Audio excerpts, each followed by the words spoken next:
নমস্কার প্রিয় মানুষগুলো, সত্যি বলছি সবজি আর খাবোই না। বাজারে সবজিতে লেগেছে আগুন, একেবারেই আগুন লেগেছে। 120 টাকা 80 টাকার নিচে কোনো সবজি নাই।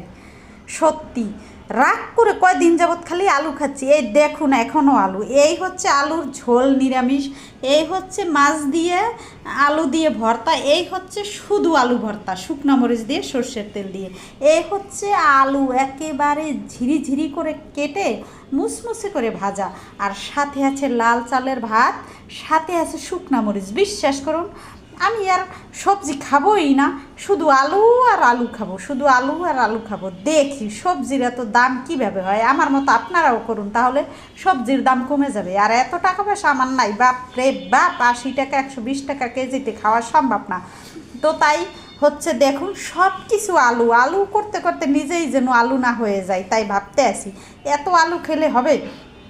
তারপরেও খাচ্ছি দেখুন, কিন্তু খেতে কিন্তু অসাধারণ। সত্যি বলছি, গরিবের প্রিয় খাবার বলতে পারেন, গরিবের মাছ দুধ সব কিছু বলতে পারেন যে আলু, কিন্তু অসাধারণ স্বাদ।